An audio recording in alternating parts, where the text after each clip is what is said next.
अस्सलामुअलैकुम, मैं हूँ doctor Sadia Alvi and welcome to my channel.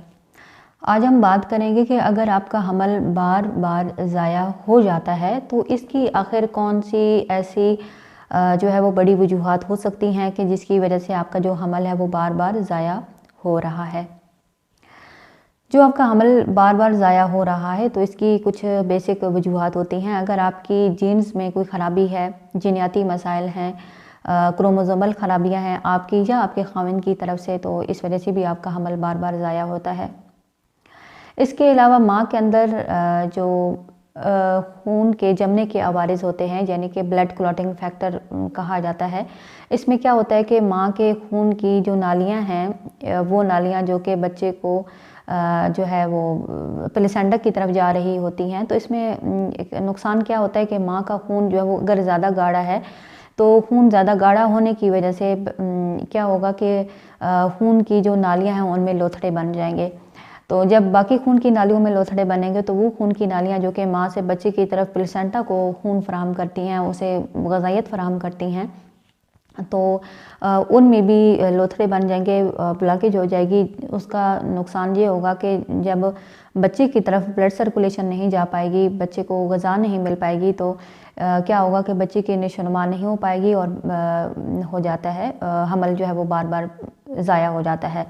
इसी तरह अगर प्लेसेंटा में कोई ख़राबियाँ हैं, प्लेसेंटा जो है वो ठीक शेप का नहीं बना या मुकम्मल प्लेसेंटा नहीं बना या कोई एबनॉर्मल है, प्लेसेंटा की कोई ख़राबियाँ हैं, तो भी आपका जो हमल है वो फिर जो है वो ज़ाया होता रहता है। आरएच फैक्टर एक बहुत बड़ा मसला है। उसमें अगर माँ का जो आरएच फैक्टर है वो माइनस है और बाप का पॉजिटिव है, या अगर बाप का पॉजिटिव है माँ का जो है वो नेगेटिव है, तो पॉजिटिव और नेगेटिव की वजह से क्या होगा कि ऐसी एंटीबॉडीज़ पैदा हो जाती हैं माँ के खून के अंदर, या ऐसे जहरीले मादे पैदा हो जाते हैं जो कि हमल को ज़ाया कर देते हैं। तो ये भी एक बहुत बड़ी वजह होती है आपका हमल बार बार ज़ाया हो जाने की। इसी तरह अगर आपकी बच्चेदानी के मसाइल हैं, जैसे कि आपके बच्चेदानी का मुंह जो है वो वक्त से पहले खुल जाता है और या आपकी सर्विक्स की जो लेंथ है वो कम है, तो उस वजह से भी आपका जो हमल है वो बार बार ज़ाया हो जाता है। या अगर आपकी बच्चेदानी जो है वो ऐसी शेप की है कि जो थोड़ी टेढ़ी है, या ऐसी शेप की है कि वो जैसे जैसे बच्चा बढ़ता है तो उस हिसाब से वो प्रॉपर जो है वो बढ़ नहीं सकती, या जो है इस शेप की है कि वो आगे हमल को लेके चल नहीं सकती, तो उस सूरत में भी आपका हमल ज़ाया हो जाता है। या अगर आपकी बच्चेदानी कमज़ोर है तो उस वजह से क्या होगा कि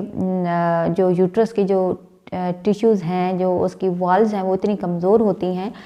कि वो उस बढ़ते हुए बच्चे को सपोर्ट नहीं करती, और वो उस बच्चे का जो वज़न है या बच्चे को सपोर्ट नहीं कर पाती, जिसकी वजह से आपका जो हमल है वो बार बार ज़ाया हो जाता है। इसी तरह जो है वो अपनी एंटीनेटल मुनासिब केयर ना लेना, शुगर लेवल का बढ़ जाना, हाई ब्लड प्रेशर का हो जाना, और इसके अलावा मंशियात का इस्तेमाल करना, अल्कोहल, और इसी तरह जो है वो चाय और कॉफ़ी का ज़्यादा इस्तेमाल करना,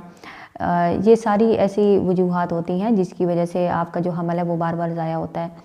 इसी तरह अगर कोई जीनियाती मसाइल हैं, क्रोमोसोमल ख़राबियाँ हैं, माँ की तरफ से हैं या बाप की तरफ से हैं, जिसकी वजह से भी जो आपका हमल है वो बार बार ज़ाया हो जाता है। जिगर की ख़राबियाँ अगर हैं, या टीबी है, या आपकी कोई पुरानी ऐसी बीमारी चल रही है जिसकी वजह से क्या होगा कि आपकी बॉडी इतनी थक चुकी होती है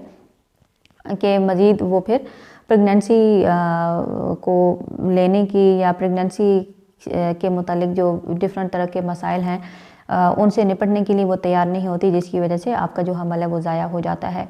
तो अगर आपके साथ भी ये मसाइल हैं तो प्रॉपर आप अपनी मेडिकल चेकअप करवाएं, अपने टेस्ट करवाएं, ताकि आपका जो हमल है वो बार बार जो है वो ज़ाया ना हो सके। और क्योंकि इसमें से कुछ मसाइल ऐसे होते हैं जिन पे हम काबू पा सकते हैं, जैसे कि जीन्स की ख़राबियाँ, या बच्चेदानी का मुंह अगर वक्त से पहले खुल जाता है तो उसे टांका लगा दिया जाता है। आरएच फैक्टर अगर है तो उसको भी कंट्रोल किया जा सकता है। अगर माँ का खून ज़्यादा गाढ़ा है तो उसको भी कंट्रोल किया जा सकता है। अगर टीबी है तो पहले उसका भी इलाज करके दोबारा से आप एक हेल्दी प्रेगनेंसी जो है वो कंसीव कर सकती हैं। तो इन सब चीज़ों को मद्देनज़र रखना ज़रूरी है। वीडियो को आपने लाइक कर देना है, चैनल को भी आपने सब्सक्राइब ज़रूर कर लेना है, ताकि मज़ीद इन्फॉर्मेटिव वीडियोज़ आप तक पहुँचती रहें।